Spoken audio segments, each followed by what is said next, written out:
एक बेटा अपने ही सगे बाप के पहले तो छोटे छोटे टुकड़े करता है और फिर उन टुकड़ों के ऊपर पेट्रोल डालकर उसको जला डालता है। अगर आप लोगों को इस कहानी के बारे में पूरा जानना है तो आप लोग हमारे वीडियो को अंत तक जरूर देखें। नमस्कार दोस्तों, मेरा नाम है जोकर। स्वागत करता हूं आपका जोकर न्यूज के एक और नए एपिसोड में। आज की कहानी निकल कर आ रही है जबलपुर से। जबलपुर में एक परिवार होता है जिसमें एक लड़का होता है जिसका नाम होता है प्रमोद।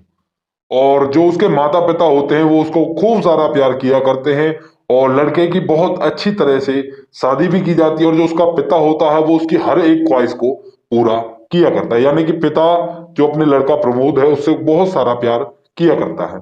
अब दोस्तों इसके बाद प्रमोद की शादी हो जाती है और शादी होने के बाद जो उसकी नई नवेली दुल्हन होती है वो घर में इधर उधर काम किया करती है।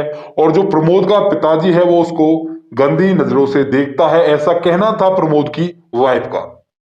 तो प्रमोद की वाइफ प्रमोद से कहती है कि जो तुम्हारा पिताजी है वो मुझे गंदी नजरों से देखा करता है, तो तुम इसके बारे में कुछ ना कुछ जरूर करो। तो दोस्तों इसके बाद प्रमोद सुनकर चुप रह जाता है, क्योंकि ना तो वो अपने पिताजी से कुछ कह पाता है और ना ही अपनी माँ से कुछ कह पाता है। बस इस चीज को वो अपने अंदर समेट लेता है। अब ऐसा होते होते लगभग एक दो महीने हो जाते हैं और उसकी वाइफ उसको रोज के रोज यही बात बताती है कि तुम्हारा पिताजी मुझे गंदी नजरों से देख रहा है। अब दोस्तों इसके बाद क्या होता है, प्रमोद का माथा सनक जाता है और इस सनक के कारण वो अपने दो दोस्तों को बुलाता है, जिसमें से एक का नाम होता है मनोज और दूसरे का नाम होता है आयुष। उन दोनों से कहता है कि मैं यहाँ पे खड़ा हुआ हूँ गाड़ी लेकर, और तुम जाओ और मेरे पिता को बुलाकर लेकर आओ। उनसे कहना कि तुम्हारा बेटा वहां पे खड़ा है और तुम्हें बुला रहा है। तो दोस्तों इसके बाद वो दोनों दोस्त जाते हैं और उसके पिताजी को वहां से बुलाकर ले आते हैं। और यहाँ पर जो प्रमोद था वो गाड़ी में बैठकर वेट कर रहा था अपने पिताजी और दोस्तों के आने का। और जैसे वो लोग आते हैं तो अपने पिताजी से कहता है कि पिताजी हमें गोरखपुर चलना है, आप मेरे साथ चलो। और उसके बाद जो उसका पिताजी होता है वो उसके गाड़ी में बैठ जाता है और उसके जो दोनों दोस्त होते हैं वो भी गाड़ी में बैठ जाता है। अब इसके बाद दोस्तों सभी लोग वहां से गाड़ी को लेकर गोरखपुर की तरफ चल देते हैं। तो गोरखपुर से थोड़ी पहले एक जंगल पड़ता है। उस जंगल के आते ही प्रमोद जो होता है वो गाड़ी को साइड में लगाता है और साइड में लगाने के बाद गाड़ी से उतरता है और उतरने के बाद अपने पिताजी का थप्पड़ उसे जोर जोर से मारने लगता है और उसका कॉलर पकड़कर उसको गाड़ी से बाहर खींच लेता है। और दोस्तों इस घटना को देखने वाले वहां पर उसके दोनों दोस्त जो कि मनोज और आयुष थे, वो वहीं पर बैठकर सब चीज को अपनी आंखों से देख रहे थे, परंतु किसी ने भी इस चीज का विरोध नहीं किया, ना ही प्रमोद को समझाया, ना ही उसके पिताजी से पूछा कि ये बात सही है या गलत है।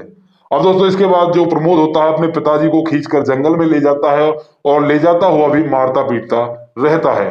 परंतु उसका पिताजी वहां पे कुछ भी नहीं बोलता, बस केवल ये कहता है तुम मुझे क्यों मार रहे हो। तो प्रमोद उसको वहां पे कुछ भी नहीं बताता। अब इसके क्या कारण होगा ये तो या तो प्रमोद जाने या उसका पिताजी जाने या फिर उसके दो दोस्त जाने जो कि आयुष और मनोज थे जो उसके साथ थे।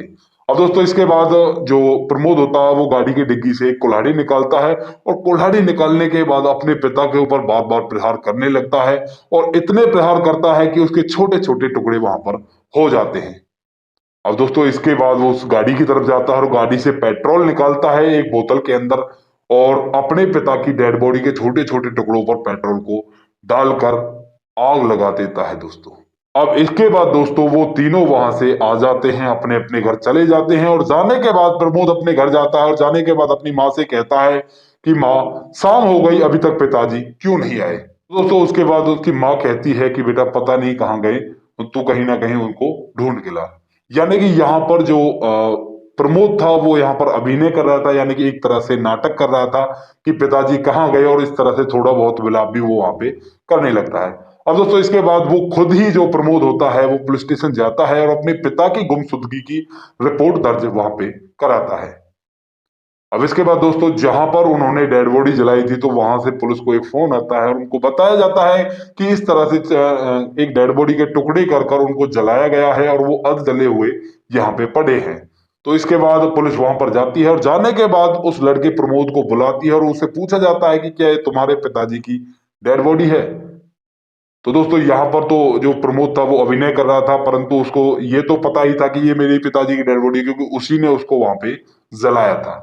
अब इसके बाद दोस्तों वो पुलिस को बता देता है कि हाँ ये मेरे पिताजी की डेड बॉडी है, कुछ ना कुछ पहचान बता के उनको बता देता है कि हाँ ये यही है मेरे पिताजी की डेड बॉडी। तो उसके बाद डेड बॉडी को पुलिस हिरासत में ले लेती है और इसके बाद जुट जाती है छानबीन में, क्योंकि दोस्तों ये मामला ना तो आत्महत्या का था या ना लूटपाट का था, ये केवल मर्डर का मामला था। क्योंकि लूटपाट में भी अगर लूटपाट करते हैं और मर्डर हो जाता है तो वो भी कुछ हद तक ही होता है, परंतु परंतु जिस तरह की हैवानियत से इसका मर्डर किया गया है उस तरह से लगता था कि कोई कोई ना कोई खुन्नस निकालने के लिए यहाँ पर इसका मर्डर किया गया। क्योंकि लाश के इतने छोटे छोटे टुकड़े करना कोई लूटने के मकसद से इतने छोटे छोटे टुकड़े नहीं करेगा।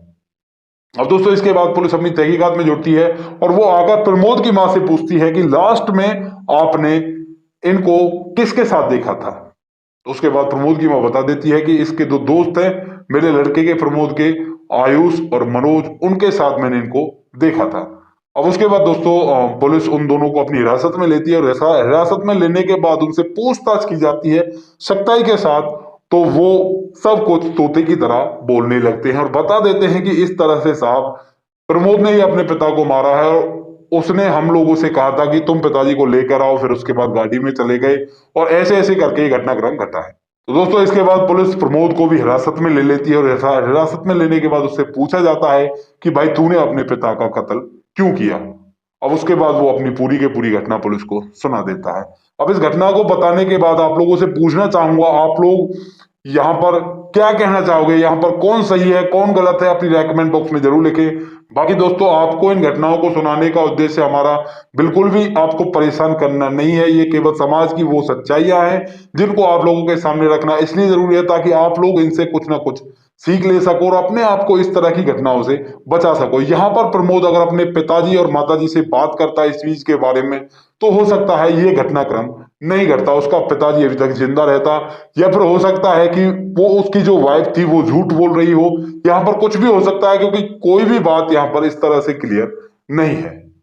तो दोस्तों मिलते हैं किसी क्राइम की सच्ची घटना के साथ, तब तक अपना ख्याल रखें, रिश्तों की अहमियत को समझें। जय हिंद, जय भारत।